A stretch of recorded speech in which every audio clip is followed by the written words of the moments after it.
When it comes to immersive theme park experiences, Disney and Universal are definitely the juggernauts of the industry. However, that doesn't mean other parks can't create well-crafted experiences as well. One such experience is Journey to Atlantis at SeaWorld Orlando, or rather was, as SeaWorld hasn't maintained the attraction over its lifespan and it has become a shell of its former self. So, in today's video, we're going to dive into the history of this attraction, exploring the rise and fall of Atlantis. Before diving headfirst into the attraction, I first want to discuss some background regarding SeaWorld itself. SeaWorld Orlando became the third park to open under the SeaWorld brand, with the first being SeaWorld San Diego and the second being SeaWorld Aurora, based in Aurora, Ohio. SeaWorld Orlando made its debut on December 15, 1973. This opening came only a few years after the launch of Walt Disney's Magic Kingdom, helping to shape Florida into the vacation destination it is today. However, when SeaWorld first opened, it primarily offered shows. This would change, however, in 1989, when SeaWorld's parent company, Harcourt Brace Jovenich, ran into financial trouble, leading them to sell SeaWorld to Anheuser-Busch, the then owner of Busch Gardens. At that point, Busch was much more experienced, having opened Busch Gardens Tampa in 1959, giving them a strong background in both theme park operations and wildlife management. Busch worked towards transforming SeaWorld from a show-based park into an attraction-based one, leading to the creation of many attractions that have since become, in a sense, SeaWorld's classics, including the simulator attraction Mission Bermuda Triangle, which later became Wild Arctic, Kraken the Roller Coaster, and the attraction we'll be discussing today, Journey to Atlantis. Now, while I would love to discuss more about the SeaWorld parks and brand, there's a lot to cover there, so I'll be saving that for another video. But without further ado, let's dive into the creation of SeaWorld's Journey to Atlantis. Journey to Atlantis first appeared at SeaWorld Orlando on April 17, 1998. Later, the attraction would make its way to other SeaWorld parks, including SeaWorld San Diego, which launched May 29, 2004, and SeaWorld San Antonio, which launched May 11, 2007. However, the Orlando version would differ significantly from the other two iterations. While the Orlando version featured a story and combined elements of a dark ride with a water coaster, the other two versions would cut the story entirely and focused on purely being a fully outdoor water coaster experience.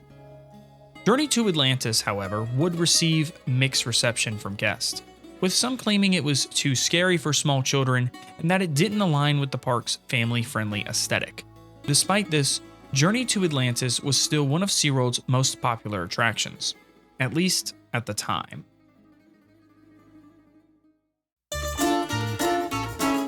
Usually in my videos, I like to talk about the queue and how its theming and plot elements that are created there can really enhance an attraction and invest guests early on. With this being said, we have to understand that Journey to Atlantis has stripped away its story entirely. So with that in mind, the queue these days does not offer much in terms of storytelling, but I will share what it either used to have or maybe the remnants it still has. With that being said, the queue is themed to be a mix between a fishing village and Atlantis.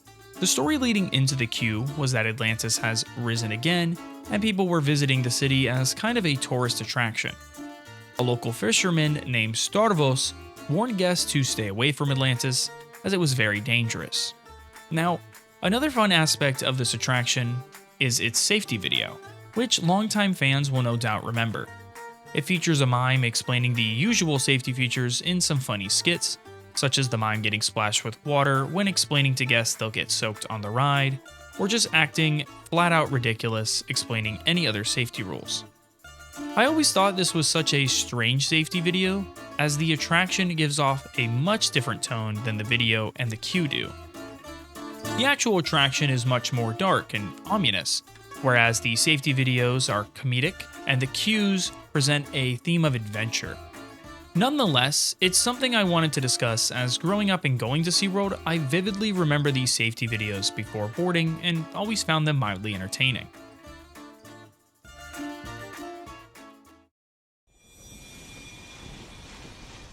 The journey begins as guests board their boats and move into a small village, where they meet the fisherman Starvos, who offers a golden seahorse to guests, revealed to be the god Hermes as their guide through Atlantis, since they did not heed his warning.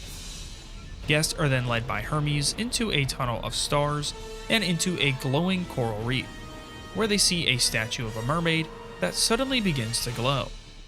A mermaid named Allura appears, welcoming the guests and telling them not to be afraid, as she invites them to come closer so that she can reveal the magic of Atlantis.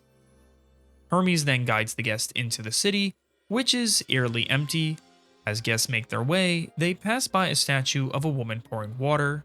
To their surprise, the face of the statue comes alive, revealing Allura, who laughs joyfully, until her face distorts, turning into water running down the statue. As the guests continue through the city, water fountains shoot all around them. Hermes tries to lead the boat out of the city, but the guests are once again confronted by Allura. Frustrated by their rejection of her advances, Allura's eyes glow green, and snake-like tendrils sprout from her head, revealing that she was a siren all along. As the guests approach a lift hill, they witness a statue of Allura with glowing eyes. The statue's full details are only visible when the strobe lights flash. The guests narrowly escape from Allura, ascending the lift hill while her green eyes gaze down at them.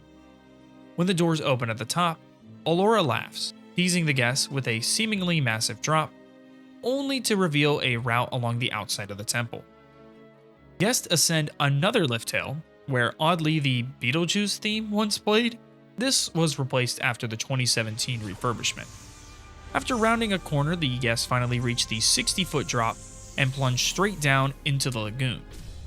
Here, they may be hit by water cannons fired by other park visitors outside the lagoon, as they hear Allura's laugh, followed by her saying, "Leaving so soon? I think not." She pulls the boat back into the temple, where the ride's coaster elements come into play. As guests ascend the final lift hill, they find themselves back in the city, where they witness a shrine to Allura adorned with lit candles and tattered sails. Allura yells that the guest will finally be hers, until Hermes arrives just in the nick of time, redirecting them out of the temple before they become trapped forever. As guests plummet down another 60-foot drop, Allura lets out one final scream before they blast into the lagoon behind the temple. The guests then return to the loading area and exit the attraction.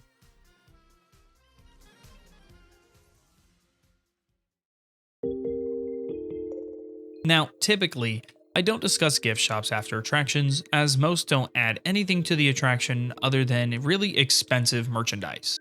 But with Journey to Atlantis, something that makes theirs unique is the aquarium located within the gift shop. What makes it the most interesting is that the floor in the aquarium section is entirely glass, and guests can see fish swim under them, as well as glowing jellyfishes along the wall. It also maintains that nice Atlantis theming that it presents early on in its queue, making this gift shop something worth stopping by.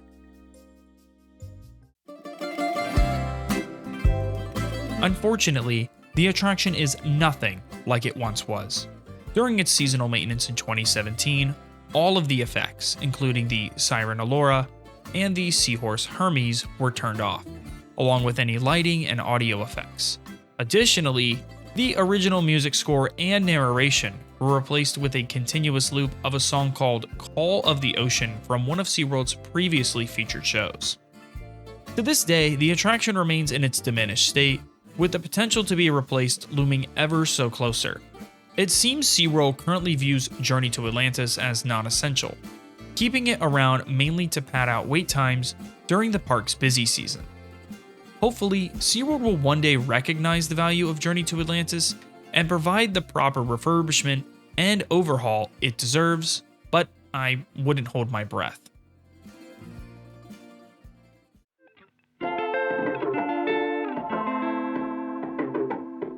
When looking at Journey to Atlantis, I think many people can see the potential it holds. Those who rode it in its prime know how refreshing it was compared to much of what SeaWorld offered at the time. With that being said, I want to discuss a few things regarding the attraction, starting with how it fits into the SeaWorld Orlando park and how a potential revamp could look if that becomes possible. To understand how Journey to Atlantis fits into SeaWorld, we need to focus on what the park offered and what its aesthetic was based around. If you ask most people, they'll tell you SeaWorld is largely an aquatic animal show and attraction-based park, with Shamu being the most recognizable mascot. This makes sense, as when Anheuser-Busch opened the first few attractions, they were all based around the ocean, fitting into that theme SeaWorld was presenting to guests, while at the same time, making all these attractions feel like they truly belong. So, what's my point here? This attraction should be a golden ticket for SeaWorld. It aligns perfectly with SeaWorld's theme, being centered around the ocean and featuring a seahorse guide, as well as some mythical elements like the siren, which make the attraction exciting and easy to lure guests in. Now, there are some questionable design choices, especially regarding the boats, as the other versions of the ride have much better designs than what Orlando offers. But regardless, Journey to Atlantis perfectly fit into SeaWorld's overarching theme. At least, it did. Sadly, SeaWorld seems to be more confused today, and as the years have gone by, that has only worsened. The SeaWorld I grew up with doesn't really exist anymore, at least not in the sense I'm describing. It feels like SeaWorld has moved away from the ocean-based theme, adding more thrill rides to attract guests. This shift can be attributed to the current owners, as SeaWorld was sold from Busch to the Blackstone Group in 2009. Blackstone took SeaWorld public and eventually sold its shares to SeaWorld Entertainment Incorporated, a company it created to manage the parks. Now, I don't think adding thrill rides is necessarily a bad thing. Some attractions like Manta and Mako fit that theme and maintain it, but I do question others like Pipeline and Infinity Falls. While I'm not saying these are bad attractions, SeaWorld's theming seems scattered. It feels like they're adding rides that are simply crowd pleasers, or just trying to be so unique with attractions like Pipeline to bring in new guests rather than attractions that fit their niche. It comes off like they're trying to stay relevant by pumping out new rides instead of building attractions that align with the park's original vision. That being said, I believe that if Journey to Atlantis received a proper revamp, it could become something truly special and add value to the park. If SeaWorld improved the storyline, making it a thrilling yet family-friendly experience, they could not only revive one of their classic attractions, but also create something new that would excite both old and new fans alike. A revamped ride experience could breathe new life into Journey to Atlantis and provide something fresh for all guests to enjoy.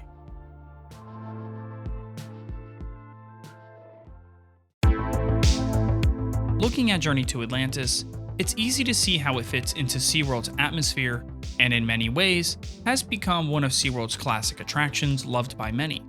However, it's hard to ignore that the state of this attraction has only worsened over time.